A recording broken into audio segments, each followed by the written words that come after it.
Hello and welcome to Animal Watch, and today we are returning to see the wolves of Norway.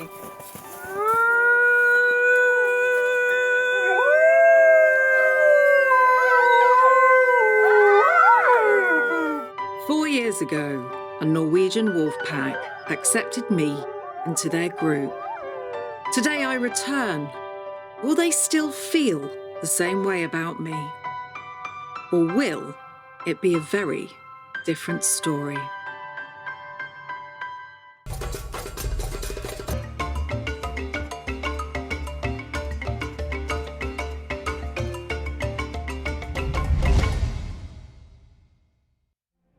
Norway, vast, cold and beautiful. From the lush fjords of the southwest to the cold, icy, barren north of the Arctic Circle. One thing Norway certainly has is thousands of square miles of wilderness. Sadly, one thing it does not have are thousands of wolves. A measly 55 are allowed to exist on Norway's side in a tiny pocket on the border with Sweden. Approximately 75 more individuals are allowed to cross back and forth across the border. Woe to any wolf who strays out of this zone. Eradication is fast and cold. Despite such a vast and suitable wilderness, Norway is known for its dislike of wild wolves, stemming from the wishes of the farmers. In fact, the culling has been so extreme that the genetic diversity of its remaining wolves has been questioned, with experts suggesting that forcing the few remaining to breed in such small numbers will undoubtedly lead to deformities and health issues. There is continued pressure on the government to loosen its strict laws and perhaps to introduce flock guardian dogs so that more wolves can roam across its wilderness. But so far, this has not been approved. I arrive in Norway, and again I'm bowled over by the suitability of the environment to house thousands of wolves, especially the cold north, where human settlements are few and far between. I see no livestock, only thousands of miles of ideal wolf terrain. Today I return to the wolf pack I howled with 4 years ago in Polar Park, the most northerly park for wolves in the Arctic Circle, where they can roam safely and in peace across acres of natural wilderness. 4 years ago, I spent time getting to know this pack of European wolves, the leader, Braga, becoming quite protective of me over his sister Marit, to whom he told off for taking too much of my attention away from him. When I previously visited, I was instructed to ignore certain lower-ranking members of the pack, which included 2 girls, little Frigg and Freya, whose position was far lower than lead female Marit's. This was to ensure that Frigg and Freya were not attacked by the leading wolves.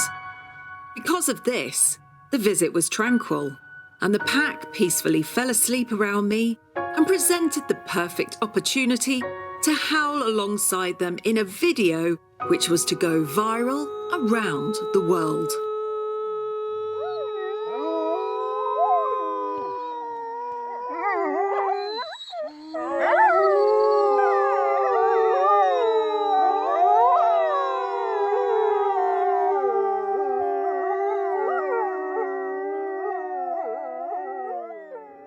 So what was to happen today?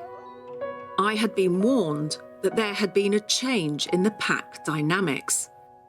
But what was it to be? I entered the wolf enclosure and was met by Marit and Braga, who were not slow in greeting me. Marit was insistent as usual in her affirmation seeking. Braga was more dignified in his. It was then obvious that Marit had a deep wound to her face and below her eye. I was told from a serious pack fight which had fragmented the pack I was so saddened to hear this. So where were the others?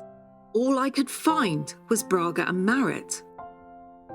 It transpired that the remaining pack members, Frigg and Freya, had been separated from Marit, to whom they had attempted to depose after a serious altercation, which surprisingly was started by Braga. This in turn led to the lower-ranking females to try and seize the leading female position of Marit. Poor Marit carried the wounds from this serious fight, which meant several visits by the vet to help stitch and clean her wounds. Her temperament had also been affected, and there was an air of sadness about her, despite her beautiful greeting. While there, it was obvious that Braga and Marit were distracted by the other two pack members kept separate from them in an enclosure bordering theirs. Confusingly, all four wolves pined for one another, despite the current tension.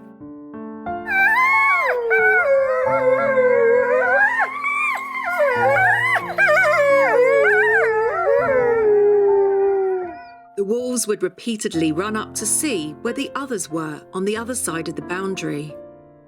If we were to let them in with one another now, they would immediately start fighting.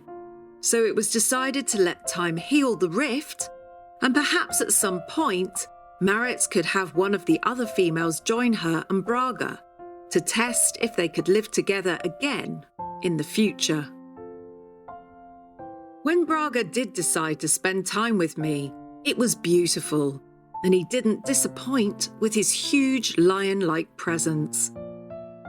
And as you can see, they're in their winter coat, so they look absolutely magnificent at this time of year. Currently, there's only about 50 wolves that are living inside Norway. They've got about another 70 that move back and forth over the border between Norway and Sweden. Again, it's just sort of a travesty of such a rich, beautiful habitat, and there's not really enough wolves. In the wild, packs can break down, but it's usually due to the loss of one of the lead breeding pairs, as puppies bred from the lead pair usually go off into the wilderness when old enough to breed and found their own separate packs. Government culls also have devastating effects on packs and can often lead to lone wolves who break away from their pack under stress, causing more damage as a lone wolf hunting livestock out of desperation than if authorities had not killed them to start with. Captive wolf packs often break down, especially if there are no puppies, as the capability of the lead female's ability to breed is then questioned by the lower-ranking pack members.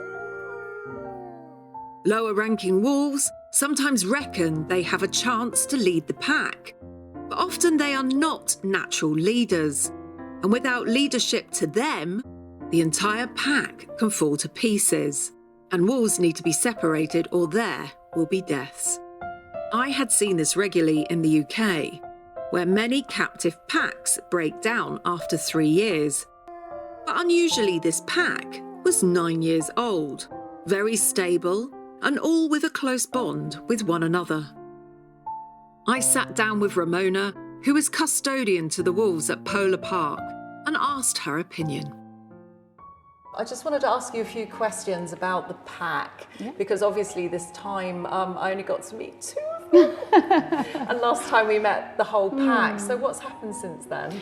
No, you know, the wolves, they have started to have a little issues with the hierarchy, and the lower ranking is trying to get on top of the higher ranking. So right now it has been quite lots of fighting, so we had to separate them to keep the pack. Yeah, and of course they're like 9 years old, so this is quite unusual for them to challenge so late in their life, isn't it? Yeah, this is the first time they actually challenged each other. And the pack is all siblings, and of course if it's a wild pack it would be very different. You'd have 2 mated, male and a female, then you'd have all of their babies, and some of them would split off and go and find their own mates. So sometimes when you have a whole load of siblings together, strange battles can happen, which doesn't necessarily happen in the wild. No.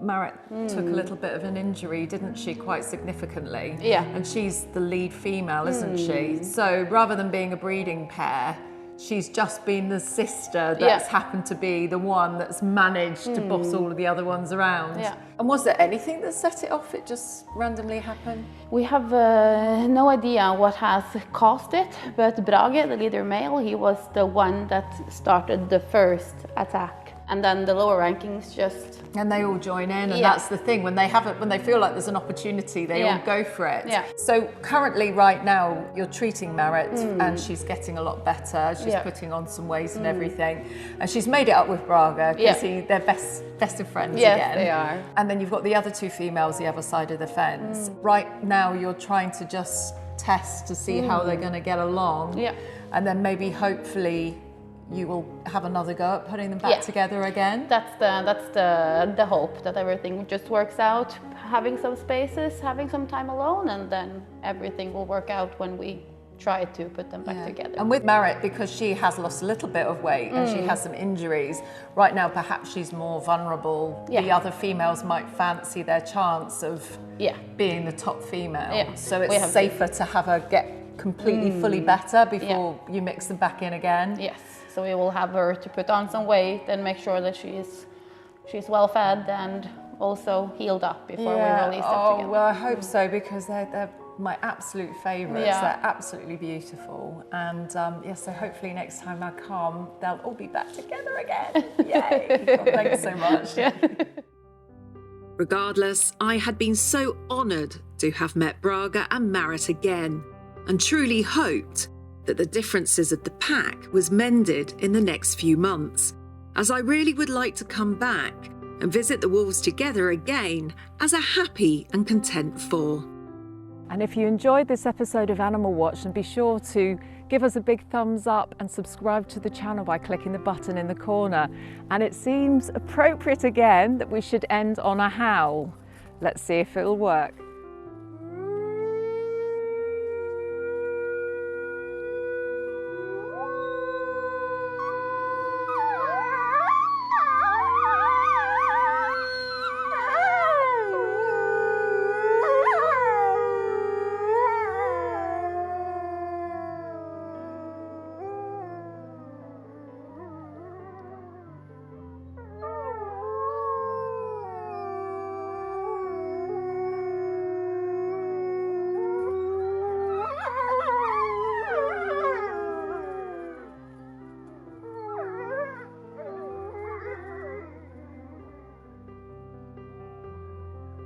If you would like to meet the wolves of Norway's Arctic, then you can find the link to Polar Park here. And let's hope that the future of Norway's wild wolves change, as it's so tragic to see such a vast and beautiful habitat not be utilised and nature balanced in the way that it was supposed to be, as thousands of years of evolution has proven.